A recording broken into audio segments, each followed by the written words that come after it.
Saatnya Kompas Bisnis, Saudara, menanggapi kenaikan harga minyak dunia yang sempat menembus level di atas $100 Amerika Serikat per barel. Menteri Keuangan Purbaya Yudisadewa meminta masyarakat tidak khawatir karena menilai kondisi ekonomi nasional masih terjaga. Menurut Purbaya, pemerintah akan mengantisipasi dampak gejolak global terhadap ekonomi di dalam negeri. Sejumlah skema telah disiapkan untuk memitigasi pelebaran defisit APBN.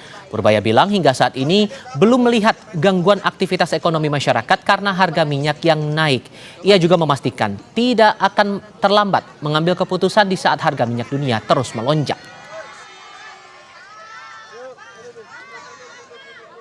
Artinya daya beli masyarakat sepertinya sedang membaik dan kita tidak resesi, apalagi dari krisis, kita jauh dari krisis. Jadi ekonomi kita sedang bagus. Teman-teman nggak usah takut, nanti kalau harga minyak dunia naik pun kita akan coba absorb lewat APBN dan kita akan kendalikan semaksimal mungkin. Pak, itu hitungannya gimana Pak? Sekarang kan udah 113 dolar tadi pagi jam 10. Kan baru 1 hari, hitungan kita kan 100 tahun penuh. Rata-rata tahun berapa? Kalau rata-rata tahun 100, berarti kan naik terus ke atas. Ya kita lihat kondisi APBN kita seperti apa. Yang jelas kita coba absorb shock semaksimal mungkin. Artinya mungkin dia Pak, tahun angka-angkanya akan 3 bulan dulu Pak. Bahkan bilang kan rata-rata setahun, apakah akan diperpendek melihat 3 bulan dulu angka statusnya atau tetap mau dilihat setahun Pak rata-rata? Kalau setahun udah lambat dong. Mau di koreksi di akhir tahun udah telat. Jadi kita lihat sebulan ini, kita lihat gimana sih keadaannya. Nanti kita evaluasi secara menyeluruh. Tapi yang jelas kita akan pastikan momentum pertumbuhan ekonomi tidak terganggu. Dan sekarang kan ekonomi masih ekspansi kan. Saya belum melihat gangguan dari aktivitas ekonomi dalam negeri gara-gara harga yang naik tinggi, tapi kan baru sebentar. Jadi teman-teman yang lain jangan cepat-cepat memastikan atau menyimpulkan harga akan 100 terus. Bahkan ada yang bilang menuju 150 dan kita akan anggarannya akan nggak kuat. Tapi kita akan assess terus dari waktu ke waktu. Hitungan kita kan berubah-ubah terus sesuai dengan keadaan. 92 ya kalau rata-rata sekarang berapa? Belum 100 kan sekarang rata-ratanya. Jadi masih di bawah itu. Jadi masih tenang-tenang dulu. Yang jelas kita monitor dari waktu ke waktu dan saya nggak akan terlambat mengambil keputusan kalau diperlukan. Perlu dipahami, sejak serangan AS Israel ke Iran pada 28 Februari lalu, harga minyak mentah Brent terpantau terus naik. Pada penutupan perdagangan 2 Maret, harga minyak melonjak ke $77,74 Amerika Serikat per barel. Harga minyak mentah Brent melampaui angka psikologis pada 3 Maret, tembus $81,4 per barel dan menyentuh $85,41 Amerika Serikat pada 5 Maret. Kenaikan harga minyak makin tak terbendung menembus level $92,69 per barel pada penutupan perdagangan Jumat pekan lalu. Nah, hari Senin pukul 9.33 waktu Indonesia Barat, minyak sempat menyentuh level tertinggi di harga $118 Amerika Serikat per barel hingga akhirnya ditutup pada $98,96 per barel. Sementara kenaikan juga terjadi pada minyak mentah WTI. Pada penutupan perdagangan awal pekan, harga berada di level $71 per barel. Harga terus naik hingga menyentuh $74 per barel pada 3 dan 4 Maret. Kenaikan harga makin meroket. Pada 5 dan 6 Maret masing-masing ditutup pada harga $81 dan $90,9 Amerika Serikat per barel. Pada Senin pukul 9.15 waktu Indonesia Barat, harga minyak WTI sempat tembus $116 hingga akhirnya turun pada penutupan perdagangan di harga $87,73 per barel.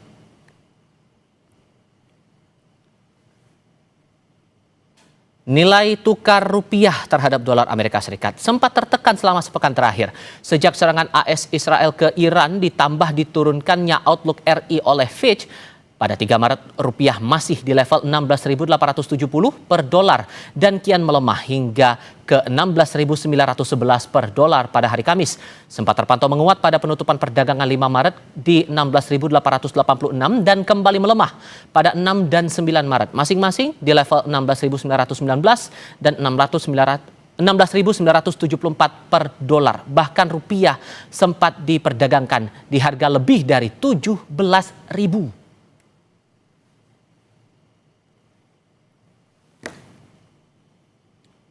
Kita cek pasar modal. IHSG terpantau rontok dengan penurunan hampir 9% selama sepekan terakhir. Pada 3 Maret IHSG masih berada di level 7.939, turun ke 7.577 di hari berikutnya.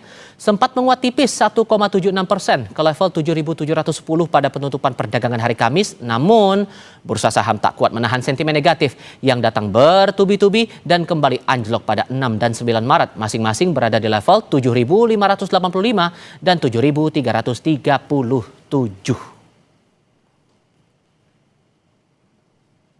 Kita bahas bagaimana dampak kenaikan harga minyak dunia terhadap ekonomi nasional, seberapa besar ketahanan APBN kita di tengah tekanan kondisi global ini. Kompas Bisnis akan tanyakan ini kepada Guru Besar Fakultas Ekonomi dari Universitas Erlangga, Rahma Gahmi. Prof. Gahmi, dengan Tifal di sini, selamat pagi. Selamat pagi Mas Tifal. Terima kasih sudah bergabung bersama kami. Kabar kami baik, terima kasih juga sudah bergabung. Yang terbaru dulu saya mau tanya ke Anda, karena Presiden Amerika Serikat Donald Trump bilang perang melawan Iran tidak akan berlangsung lama. Disebut ini perang jangka pendek. Buat ekonomi ini hal yang melegakan atau jangan-jangan kita masih perlu was-was nih? Ya, semua tidak tahu ya apa yang diinginkan oleh Presiden Donald Trump gitu ya. Karena konflik Timur Tengah ini yang menyangkut geopolitik. Tidak ada yang bisa memastikan kapan ini perang berakhir. Kadang-kadang apa yang menjadi suatu pemikiran Donald Trump itu tidak pernah ada yang tahu. Sehingga di sini saya mengatakan bahwa merupakan pedang bermata dua ungkapan Donald Trump itu. Jadi kita tidak boleh berleha-leha bahwa ekonomi kita akan juga tidak terpengaruh gitu dengan adanya perang Timur Tengah gitu, Mas Tifal. Jadi jangan dipercaya dulu karena kita tahulah Presiden Donald Trump ini kan modi ya.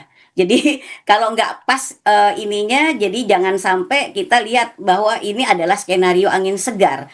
Artinya memberikan sentimen positif, iya mungkin gitu ya. Tapi jika perang ini benar-benar berakhir, memang tentunya mencapai gencatan senjata dan memang dampak ekonominya akan sangat masif juga. Terutama kita kan sekarang sudah mengalami lonjakan energi, harga komoditas energi kita yang sudah mencapai ke level terutama minyak ke level 114 kemarin, sekarang udah turun ya Mas di bawah 198 sekarang.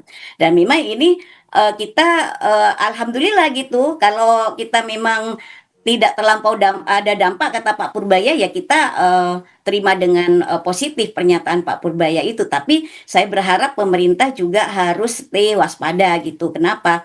Karena kita tahu bahwa lonjakan-lonjakan harga minyak ini pastinya akan berdampak pada kondisi fiskal kita. Karena kita tahu bahwa APBN kita kan tidak sedang baik-baik saja. Karena APBN kita sebenarnya sekarang kan mengalami suatu krisis ya. Karena tentunya di sini kita tahu bahwa pengelolaan dalam APBN kita itu banyak ke hal-hal yang memang terkait dengan pembiayaan program-program pemerintah, terutama presiden gitu. Nah ini yang langkah-langkah inilah yang harus kita waspada Mas. Karena kalau enggak nanti jebol APBN kita. Karena kita tahu bahwa tekanan nilai tukar rupiah kita juga sudah ke 17 sekarang kan. Nah ini juga waspada karena kita tahun 98 pada saat itu dari 1.800 sekian langsung meningkat sampai 17.500. Artinya apa? Ini tingkat kewaspadaan kita harus ditingkatkan lagi lebih, apalagi rating terhadap negara kita semuanya di downgrade gitu ya, mulai dari MSCI juga Moody's dan sebagainya. Nah, Oke, soal rating itu kita akan coba bahas itu lebih lanjut nanti Bu. Cuman begini, kalau melihat kondisinya sekarang, harga minyak sudah sempat tembus dalam perdagangan lebih dari $100 Amerika Serikat, walaupun di sisi lain dari pemerintah sudah bilang bahwa kondisi ekonomi masih tetap terjaga dan publik tidak perlu khawatir. Sejauh analisis Anda, realisasi di lapangannya atau fakta di lapangannya, gambarannya sejauh apa dan apakah memang gambaran kekhawatiran itu jelas terlihat atau ya sebetulnya ya masih bisa dikendalikan? Ya, gini Mas, kenaikan harga minyak dunia yang tembus 100 US dollar per barel ini sebenarnya kan memang merupakan tantangan serius ya bagi Indonesia gitu. Saya katakan begitu, mengingat asumsi makro dalam APBN kita itu hanya mematok harga minyak dunia itu di kisaran 68 sampai 70 US dollar per barel. Nah, ini kan terdapat selisih yang sangat besar. Nah, ini pemerintah itu harus memitigasi, Mas. Artinya membuat suatu langkah-langkah mitigasi fiskal dan anggaran APBN kita. Dalam Artinya bentuk dari kenaikan harga minyak yang meningkat ini, beban subsidi energi ini secara drastis, artinya setiap kenaikan 1 US dollar harga minyak dunia itu diperkirakan menambah defisit APBN kita sebesar 7 triliun, Mas Tifal. Nah, realokasi dan efisiensi belanja itu wajib. Jadi artinya harus mengkaji opsi. Jadi pemerintah itu mulai mengkaji opsi penghematan pada program-program non prioritas. Jadi salah satu yang menjadi sorotan adalah memang efisiensi pada pos anggaran MBG yang mencapai 355 triliun, terutama pada belanja barang yang tidak terkait langsung dengan makanan. Nah, kan MBG ini kan banyak, Mas, artinya perlengkapan-perlengkapan gitu ya, termasuk pengadaan mobil, motor dan sebagainya, komputer dan sebagainya.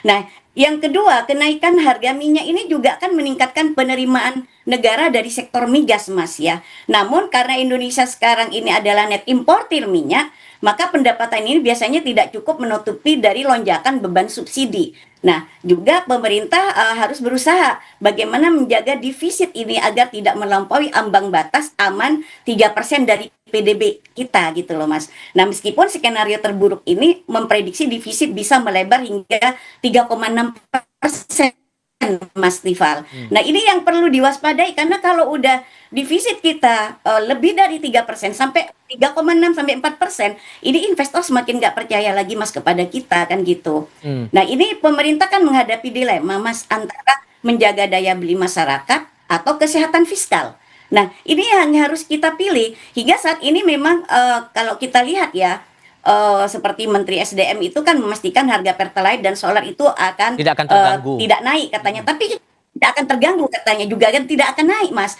Tapi saya tidak yakin dan kenaikan BBM ini pasti akan mendorong inflasi. Inflasi ini, Mas, terjadi sekarang ketika kita mengalami deflasi. Deflasi itu artinya daya beli kita anjlok sekarang. Nah, seharusnya kalau terjadi inflasi menurut teori kan demand pull inflation, artinya permintaan terhadap barang itu tinggi, daya beli tinggi. Tapi ini sekarang fenomenanya unik, inflasi bersamaan dengan deflasi. Kenapa? Karena daya beli masyarakat menengah sekarang terpuruk juga gitu loh, Mas. Nah, sekarang middle class kita itu memang terpuruk, apalagi kita menghadapi juga kelas bawah seperti itu, Mas Tifan. Nah, artinya kalau kita lihat jika harga tetap bertahan di atas 100 US dollar dalam jangka panjang, maka pemerintah itu harus menyiapkan skenario berbagai beban. Artinya dengan masyarakat melalui apa? Penyesuaian harga BBM tentunya secara bertahap atau pengurangan volume subsidi, Mas. Nggak bisa memaksakan untuk subsidi ini, tapi apakah masyarakat menengah sama bawah itu sudah siap untuk seperti itu? Nah, ini yang harus diperhatikan terutama adalah terkait dengan ketahanan stok dan diversifikasi pasokan BBM itu. Jadi Pertamina itu harus memastikan cadangan energi kita secara nasional itu aman. Artinya untuk tidak terjadi suatu panic buying terhadap masyarakat. Walaupun kemudian dari Pertamina, sorry saya potong Prof, karena kalau saya kutip dari Harian Kontan edisi hari ini, dari Vice President Corporate Communication Pertamina, Muhammad Barun juga sudah memastikan, saat ini kami fokus menjaga pasokan energi aman dan dapat terdistribusi dengan baik ke masyarakat di seluruh Indonesia. Kalau menyangkut lagi soal harga minyak ini dan berkaitan dengan APBN, sebetulnya kan dari pemerintah juga berkali-kali menyampaikan efisiensi ini sudah sudah kelihatan, ada penghematan besar. Itu kan harusnya nolong juga dong, Prof? Iya, tapi gini, Mas, kita ini kan mempunyai suatu kondisi tidak seperti era 70-an. Kita sekarang sudah net import kan. Kita sudah keluar juga dari keanggotaan OPEC dan sudah lama itu kan. Nah, artinya kita ini kan masih ada ketergantungan yang juga harus lewat di Selat Hormuz kan gitu ya. Nah, ini yang rawan, Mas, yang rawan konflik. Artinya pemerintah ini harusnya mulai mencari alternatif sumber pasokan minyak dari negara lain. Termasuk artinya menjajaki impor yang tadinya juga ini sebenarnya ada juga maksud-maksud tertentu dari Amerika gitu nyerang Iran gitu ya, termasuk juga dari Amerika, tapi kan lebih mahal kalau dari Amerika juga gitu Mas. Nah ini yang harus dipikirkan. Nah beban APBN kita berat gitu. Nah mana subsidi listrik, subsidi BBM dan sebagainya. Wah ini sudah menjadi suatu blunder kayaknya Mas gitu. Kalau tidak pengelolaan fiskal kita ini dikelola secara hati-hati. Nah, ini yang saya selalu mengatakan, saya cinta negara, saya cinta presiden, bukan bermaksud saya di sini untuk menjelekkan pemerintah, tidak ada. Saya sayang sama presiden dan negara dan bangsa gitu, Mas. Sehingga kita mari artinya kita akademisi ini harus memberikan masukan yang konstruktif dan membangun kepada pemerintah. Jadi artinya bagaimana caranya kita bisa mengendalikan inflasi terutama karena di sini akan terkait dengan daya beli masyarakat yang semakin terdampak, yang semakin juga boncos seperti itu. Artinya apa? Kenaikan biaya logistik akibat harga minyak ini kan pastinya akan memicu inflasi pangan. Nah, Nah, itu yang pertama pangan. Kenapa? Karena pangan ini kan kebutuhan pokok yang tidak bisa kita hindari. Seperti itu, Mas. oke. Kalau yang lain masih bisa dihindari, tapi kalau pangan nggak bisa gitu kan. Nah, Maka ada apa? Dilakukan melalui koordinasi tim pengendalian inflasi baik. pusat dan daerah, Mas, seperti itu. Dari Menko juga sudah bilang akan butuh waktu dalam 1 bulan ini untuk evaluasi penyesuaian terhadap APBN ini merujuk pada kondisi lonjakan harga minyak itu tadi. Menurut Anda 1 bulan itu waktu yang cukup atau justru butuh lebih lama lagi atau malah bisa lebih cepat daripada itu? Jawabnya nanti Prof, kita jeda dulu. Tetap di Kompas TV. Melanjutkan diskusi, Prof Gafmi, kalau kata Menteri Keuangan nih butuh waktu 1 bulan untuk evaluasi penyesuaian APBN. Cukup nggak waktu segitu? Durasi yang rasional sebenarnya sangat berisiko dalam waktu 1 bulan itu, Mas Tifal. Mengingat dinamika pasar minyak itu kan sangat volatile ya. Jadi Menteri Keuangan Pak Purbaya ini sedang melakukan permainan tunggu dan juga harus wait and see gitu yang cukup menegangkan sebenarnya Mas. Jadi artinya mengapa 1 bulan itu terasa pas? Itu kan dari sisi optimis Pak Purbaya, oke, saya mendukung ya, setuju. Optimis itu penting, wajib gitu ya. Eh, tapi kita kan lihat mengubah APBN secara drastis dalam hitungan hari kan bisa memicu kepanikan investor, Mas Tifal. Ini akan terjadi capital outflow nanti ya. 1 bulan itu memberi ruang bagi pasar untuk mencermati situasi. Jadi kita nggak bisa. Yang kedua, pemerintah kan butuh waktu juga untuk melihat bagaimana apakah harga dari 100 US dollar per barel ini adalah shock sementara atau tren jangka panjang. Nah, mengubah postur anggaran berdasarkan harga harian yang fluktuatif ini kan bisa menyebabkan kebijakan yang tidak efisien. Hemat saya seperti itu. Dan juga di sini Maret tahun 2026 ini juga bertepatan dengan momentum bulan suci Ramadan dan Lebaran. Minggu depan lagi udah momen-momen mudik juga kan, Bu? Ya, momen-momen mudik juga. Maka evaluasi 1 bulan itu memastikan tidak ada guncangan harga. Artinya seperti kenaikan BBM di tengah meningkatnya kebutuhan masyarakat. Nah, artinya kalau saya katakan mengapa 1 bulan itu sisi kritis, artinya berisiko karena setiap hari harga minyak itu kan bertahan di atas 100 US dollar misalnya. Subsidi energi itu kita melihat membakar kas negara dengan kecepatan tinggi, Mas. Jadi jika asumsi APBN itu 70 US dollar per barel, realitanya 100 US dollar per barel, artinya apa? Ada selisih 30 US dollar per barel. Ini artinya terakumulasi setiap hari, Mas Tifal. Nah, 1 bulan evaluasi ini bisa berarti akumulasi beban subsidi itu tambahannya adalah sebesar puluhan triliun rupiah. Nah, ini rupiah sudah menyentuh 17.000, ya kan? Jika evaluasi terlalu lama tanpa aksi nyata, tentunya juga pasti ada kepastian memotong belanja non prioritas. Nah, pasar di sini mungkin menganggap pemerintah lambat meresponnya sehingga bisa mendorong rupiah ke level 17.500 dan sebagainya. Yang saya khawatirkan seperti itu gitu. Kenapa? Konflik Timur Tengah ini kan tidak memberikan kemewahan waktu gitu, Mas Tifal. Jadi jika situasi memburuk dalam 2 minggu ini ke depan misalnya, evaluasi 1 bulan itu mungkin sudah terlambat untuk menyelamatkan target defisit kita yang masih berada 2,9% dari PDB kita gitu ya. Nah, ini artinya titik krusial dalam evaluasi 1 bulan ini kemungkinan besar tidak hanya mengevaluasi angka, hemat saya, tapi juga prioritas politik, ya. Jadi intinya pertama adalah apakah kita itu pemerintah ini porsinya akan dikurangi ya untuk pengadaan barangnya seperti redesign makan bergizi gratis seperti itu ya. Terus juga mempercepat mandatori biodiesel untuk mengurangi volume impor minyak mentah secara instan gitu. Artinya evaluasi 1 bulan ini adalah langkah diplomatis untuk meredam spekulasi. Namun secara teknis fiskalnya pemerintah sebenarnya harus memiliki skenario darurat 2 minggu ya jika harga minyak tetap bertahan atau naik sampai 120 US dollar. Artinya di sini kita harus benar-benar memantau dan dihitung secara cermat, secara metodologi yang tepat dan akurat, Mas Tifal. Oke. Karena ini main seperti itu. Tapi kalau Anda rasanya selain masalah postur untuk beberapa program ataupun juga anggaran-anggaran untuk postur-postur di program-program yang lain, langkah apa lagi yang mungkin bisa dilakukan dalam waktu cepat oleh otoritas terkait, Bu, memastikan bahwa APBN kita masih tetap terjaga di tengah kondisi yang serba nggak pasti seperti sekarang ini?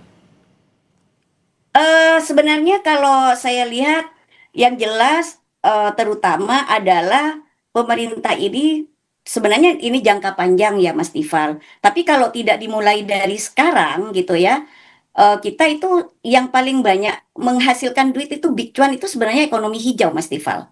Hmm. Nah, itu saya yakin itu nanti kita tidak akan pernah ada beban fiskal kita gitu loh. Mau MBG bagaimanapun kalau itu dikelola dengan baik, ekonomi hijau itu pasti bisa. Ya. Jadi cita-cita Pak Prabowo ini kan MBG sepanjang masa gitu kan. Nah, tapi kalau kita tidak bisa mengelola fiskal dengan baik, lah dari mana anggaran? Lah oleh karena itu harus ada alternatif bagaimana bisa kita menarik cuan dari itu yaitu ekonomi hijau. Tapi itu adalah jangka panjang. Tapi kalau tidak dimulai gimana coba? Kita bisa ada kemungkinan Mas mempunyai satu peluang pasar karbon dunia yang ada di negara kita gitu loh. Nah, Oke. ini yang harus ditangkap gitu loh Mas Tifal. Di satu sisi kalau kita lihat tadi kami juga di awal sempat menunjukkan data-data tidak hanya masalah harga minyak dunia yang terdampak, nilai tukar rupiah kita ikut tertekan, kemudian di indeks harga saham gabungan juga ikut terkoreksi cukup dalam satu pekan masa konflik ini berjalan. Ini kan akhirnya memunculkan pandangan juga di mata investor masalah risiko di tengah ketidakpastian yang ada sekarang ini, Bu. Sejauh mana Anda menangkap itu? Ya, pasar ini kan sekarang belum mencapai titik terendahnya gitu ya, Mas. Jadi memang kita itu dari awal sudah ada sinyal-sinyal yang lampu kuning dari lembaga rating yang ada.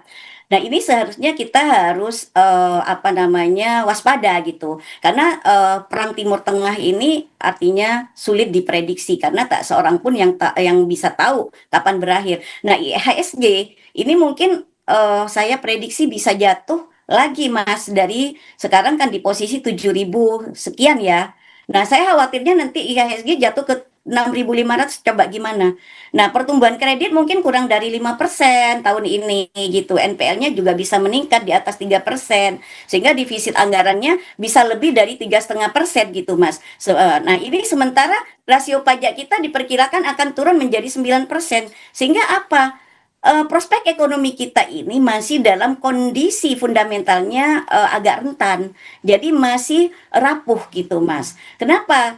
Termasuk juga bagaimana Bank Indonesia itu melakukan intervensi yang menguras cadangan devisa gitu kan. Nah ini kan agak rawan kalau cadangan devisa kita udah menipis. Nah ini yang perlu dihati-hati seperti itu. Jadi Sehingga, kita, sorry saya potong Prof, sehingga menurut Anda menjaga investor ini sentimennya tetap positif di kita, walaupun kemudian tantangannya dengan sempat Anda singgung di segmen sebelumnya, masalah proyeksi dari ekonomi kita di beberapa lembaga ini masih sudah dimasukkan ke level negatif, ini ya.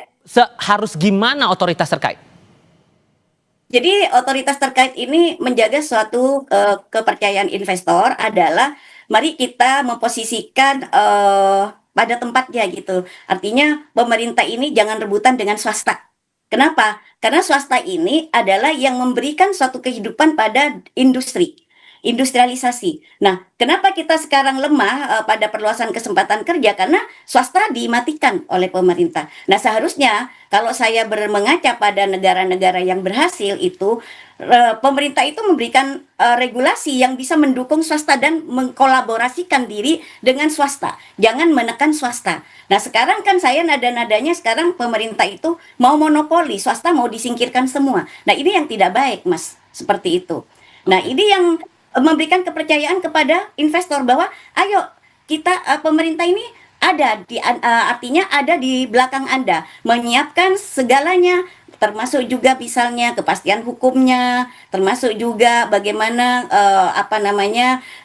SDM yang sudah terlatih dan sebagainya, pendidikannya mumpuni, kompetensinya mumpuni. Nah, itu yang diperlukan, dan juga surat izinnya mudah untuk masuk ke negara kita. Kita nggak mungkin, Mas, tidak butuh investor asing. FDI itu sangat kita butuhkan. Kenapa? Karena itu juga berperan untuk pengembangan teknologi di negara kita gitu. Sudah kami tangkap poinnya di situ. Prof. Gafmi, terima kasih banyak sudah berdiskusi dan berbagi pandangan bersama kami. Sehat selalu ya, Prof. Selamat pagi. Selamat pagi, Mas.